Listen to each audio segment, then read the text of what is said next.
So hi guys, welcome back to my to videos. तो इस video में दोस्तों डिस्कस करने वाले हैं यहाँ पर कुछ इंपॉर्टेंट कंपनीज़ को और उनसे रिलेटेड कुछ इंपॉर्टेंट अपडेट्स हैं जिसकी बात करेंगे इस वीडियो में।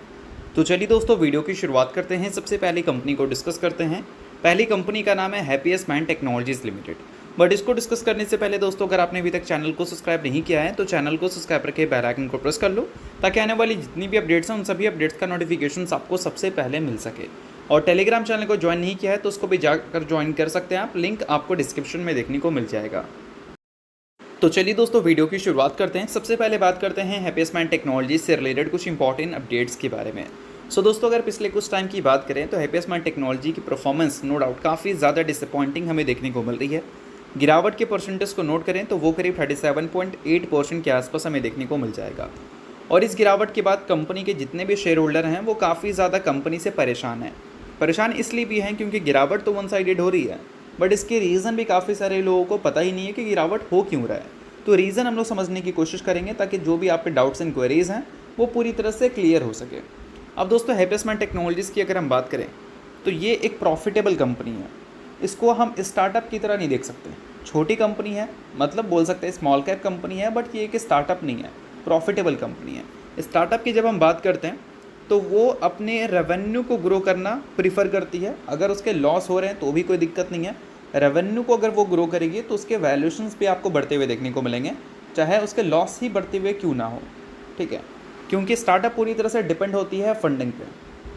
अब यहाँ पर हैप्पीएस्ट माइंड टेक्नोलॉजी के केस में देखो, हैप्पीएस्ट माइंड टेक्नोलॉजी एक छोटी कंपनी है पर प्रॉफिटेबल कंपनी है। तो प्रॉफिटेबल कंपनी से मार्केट रेवेन्यू के साथ प्रॉफिट की ग्रोथ भी उम्मीद करती है, जो इस कंपनी से आ नहीं रहा है। अगर इस कंपनी के रिकॉर्ड को देखोगे, पिछले 3 साल के CAGR देखोगे रेवेन्यू का, तो वो 24% आपको दिखेगा। और पिछले 1 साल में कंपनी के रेवेन्यू 27% से ग्रो करते हुए नजर आए हैं। प्रॉफिट ग्रोथ इसी पीरियड का देख लो, पिछले 1 साल में तो डी ग्रोथ 19% का इसने रिपोर्ट किया है, और पिछले 3 साल का जो प्रॉफिट ग्रोथ CAGR है वो सिर्फ 1% है। रेवेन्यू ग्रोथ के आसपास भी नहीं है। तो पहले जो इस कंपनी को वैल्यूशंस मिल रखा था, वो वैल्यूशंस के अकॉर्डिंग तो कंपनी के प्रॉफिट ग्रो हुए ही नहीं है। तो इस वजह से वो वैल्यूशन टिक पाना काफ़ी ज़्यादा कॉम्प्लिकेटेड है। मतलब वहाँ पर मार्केट इस कंपनी को देखेगी ही नहीं, मार्केट इस कंपनी के वैल्यूशंस को तोड़ेगी। और उसी वजह से लगातार हैप्पीएस्ट माइंड टेक्नोलॉजी की परफॉर्मेंस आपको वीक दिखने को मिल रही है। बट मैनेजमेंट के गाइडेंस अगर सुनोगे तो गाइडेंस में ये सुनने को मिलेगा कि कंपनी के नंबर्स बहुत ही अच्छे हैं।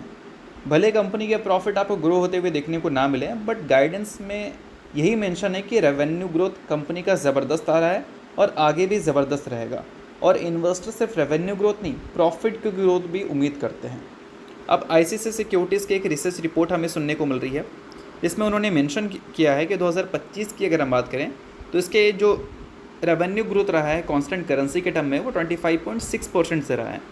और इनकी अगर गाइडेंस की बात करें तो 27% से लेकर 28% का था। यानी कि गाइडेंस के हिसाब से भी अगर हम देखें तो इसके रेवेन्यू हमें गाइडेंस को मीट करते हुए देखने को नहीं मिल रहा है।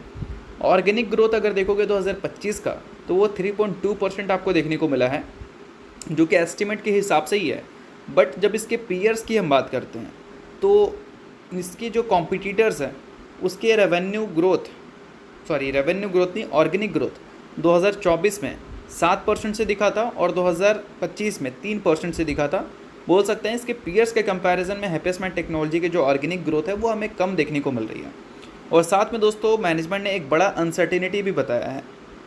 हमेशा आपको एक चीज़ तो सुनने को मिल ही रहा था हैप्पीएस्ट माइंड टेक्नोलॉजी से कि $1 बिलियन ये रेवेन्यू जनरेट करना एम रखती है 2031 के फाइनेंशियल ईयर तक। बट अभी Q4 के नंबर के बाद कंपनी ने एक अनसर्टेनिटी बताया है और बताया है कि ये जो टाइम फ्रेम कंपनी ने रखा था $1 बिलियन रेवेन्यू जनरेट करने का, ये टाइम फ्रेम आपको बढ़ता हुआ दिख सकता है।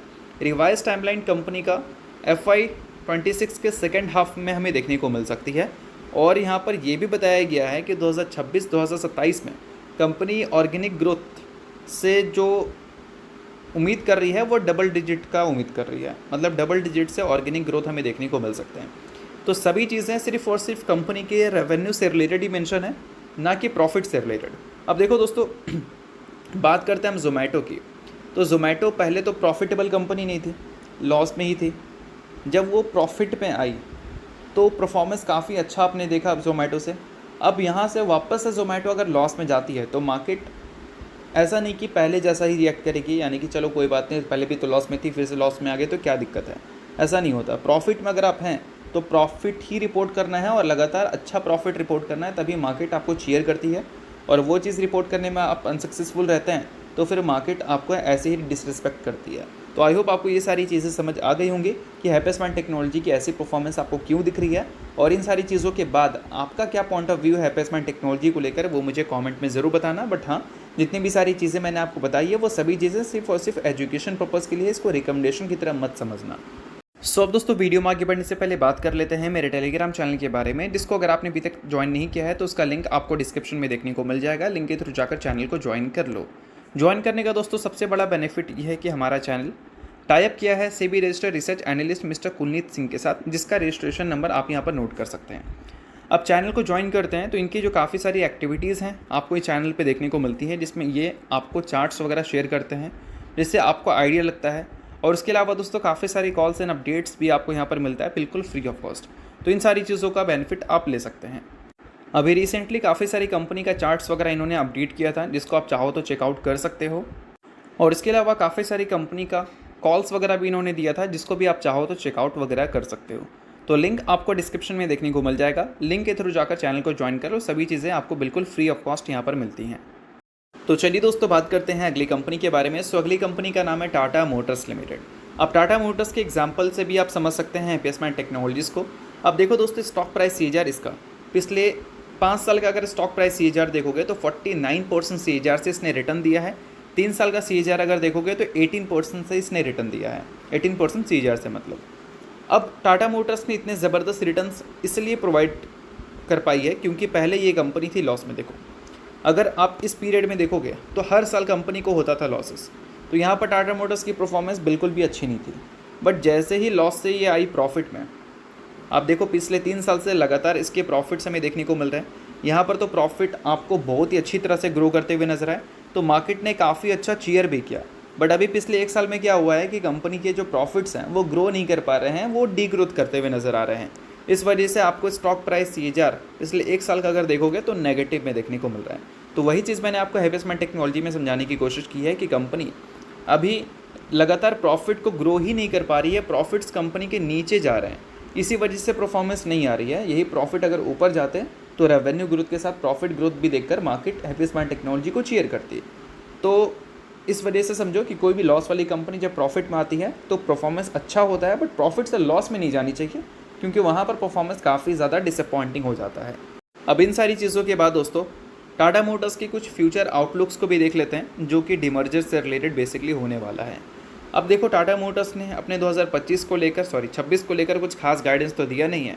टैरिफ एंड जियोपॉलिटिकल्स की वजह से कंपनी ने बताया है कि जो अनसर्टिनिटी बनी है, इस वजह से बोल सकते हैं इन्वायरमेंट जो है वो काफ़ी ज़्यादा चैलेंजिंग रहने वाला है। और ग्लोबल प्रीमियम लग्जरी सेगमेंट और इंडिया के डोमेस्टिक मार्केट की बात करें तो वो अभी भी हमें साइलेंट ही देखने को मिलने वाला है। तो इस वजह से बोल सकते हैं कि 2026 का जो फर्स्ट हाफ है उसमें हम टाटा मोटर्स से कुछ खास उम्मीद ना ही करें तो सही है, अकॉर्डिंग टू मैनेजमेंट कमेंट्री। ये सारी चीज़ें मेरा कहना नहीं है, मैनेजमेंट खुद ही कर रही है, तो उस हिसाब से मैंने आपको चीज़ें समझाने की कोशिश की है। बट इन सारी चीज़ों के बाद दोस्तों बात करते हैं डीमर्जर से रिलेटेड। तो देखो डीमर्जर से रिलेटेड बताया है कंपनी ने कि 1 जुलाई 2025 से डीमर्जर होते हुए हमें नज़र आएगी, और इसके जो इफेक्टिव डेट है वो हमें 1 अक्टूबर 2025 का देखने को मिल सकता है। तो मोस्ट प्रोबेबली डीमर्जर आपको Q3 में देखने को मिलेगा, और Q3 में देखने को अगर मिलेगा तो ऑब्वियस सी बात है कि उससे पहले टाटा मोटर्स से रिलेटेड कई सारे आर्टिकल्स आपको देखने को मिलेगी, कई सारे वैल्यूएशंस की बातें सुनने को मिलेगी कि जो डिमर्ज होने वाला है कमर्शियल व्हीकल्स का डिवीज़न, उसके वैल्यूएशंस वगैरह क्या रहने वाले हैं। एक के बदले एक शेयर मिलेगा, ये तो पूरी तरह से हमें सुनने को मिल ही चुका है, बट एग्जैक्ट वैल्यूएशंस की बात होगी और उससे रिलेटेड भी आगे चलकर काफ़ी सारी न्यूज़ आपको सुनने को मिलने वाली है। कैपेक्स से रिलेटेड भी कंपनी ने बताया है कि 2025 में जो कंपनी ने कैपेक्स किया है उतना ही कैपेक्स कंपनी 2026 में भी करने वाली है। तो कैपेक्स में कोई भी कटौती कंपनी ने अनसर्टिनिटी को देखते हुए नहीं किया है। तो ये सारी चीज़ों को लेकर हम बोल सकते हैं कि 2026 भी कंपनी के लिए कुछ खास फर्स्ट हाफ तक तो देखने को नहीं मिलेगा। देखते हैं सेकंड हाफ से मार्केट कैसा परफॉर्म करता हुआ दिखता है, चाहे ऑटोमोबाइल सेक्टर की अगर हम बात करें। तो चलिए दोस्तों बात करते हैं अगली कंपनी के बारे में। सो अगली कंपनी का नाम है डिक्सन टेक्नोलॉजीज़ लिमिटेड। अब डिक्सन टेक्नोलॉजीज़ की बात करें तो डिक्सन टेक्नोलॉजी पिछले कुछ टाइम में अच्छी गिरावट रिपोर्ट करती हुई दिखी है। गिरावट के परसेंटेज को देखोगे तो वो करीब 23.3% के आसपास आपको देखने को मिलेगा। अब डिक्सन टेक्नोलॉजी लगातार अच्छे नंबर रिपोर्ट किया करती थी। यहाँ पर अगर नंबर्स देखोगे तो ज़बरदस्त हमें देखने को मिलते थे, चाहे Q1Q बेसिस पे कंपैरिजन करें या फिर हम ईयर ऑन ईयर बेसिस पे। बट पिछले 2 क्वार्टर में क्या हुआ है कि Q1Q बेसिस पे भी कंपनी के जो नंबर्स हैं वो लगातार हमें गिरते हुए नज़र आए हैं। यहाँ पर भी देखें तो नंबर में ड्रॉप देखने को मिली थी और अभी रिसेंट Q4 के नंबर्स में भी अगर देखोगे तो ईयर ऑन ईयर बेसिस पे मस्त ग्रोथ दिखाई दी कंपनी ने। बट Q1Q बेसिस पे कंपनी के रेवेन्यू हमें वीक परफॉर्म करते हुए देखने को मिले थे, जिस वजह से डिक्सन टेक्नोलॉजी भी आपको पिटती हुई दिखी थी। अब दोस्तों आप सभी को पता है कि डिक्सन टेक्नोलॉजी का अभी मैक्सिमम जो रेवेन्यू है वो हमें EMS डिवीज़न से आता हुआ देखने को मिलता है और इसी सेक्टर से रिलेटेड एक बड़ी खबर हमें सुनने को मिल रही है। अभी एक डेटा पब्लिश हुआ है मई के महीने का। इसमें ये मेंशन किया गया है कि इंडिया ने US में कितने एप्पल के जो आईफोन्स होते हैं वो एक्सपोर्ट किए हैं, तो वो नंबर है 2.9 मिलियन यूनिट्स का। इसको अगर ईयर ऑन ईयर बेसिस पे कंपैरिजन करें तो 76% की जंप हमें देखने को मिल रही है और एक तरह से देखा जाए तो ये एक काफ़ी बड़ी पॉजिटिव साइन है इंडिया के लिए। बट डोनाल्ड ट्रंप ने बता ही रखा था कि टिम कुक जो हैं उनको उन्होंने बता रखा था कि अगर आप एप्पल की मैन्युफैक्चरिंग करना चाहते हैं तो आप US में आकर करें, ना कि इंडिया में, क्योंकि इंडिया वो कंट्री में से एक है जो कि US पे काफ़ी ज़्यादा टैरिफ लगाती है। और उन्होंने कुछ धमकी भी दी थी 25% टैरिफ से रिलेटेड। बट अभी के टाइम पे स्टेटमेंट्स कुछ बड़े एनालिस्ट की तरफ से हमें सुनने को मिल रहा है कि एप्पल को डोनाल्ड ट्रंप की जो 25% टैरिफ वार्निंग है उस पर ध्यान नहीं देना चाहिए, क्योंकि आईफोन्स की जो मैन्युफैक्चरिंग इंडिया में हो रही है वो काफ़ी ज़्यादा बेटर उनके लिए रहने वाला है US में मैन्युफैक्चरिंग करने के मुकाबले।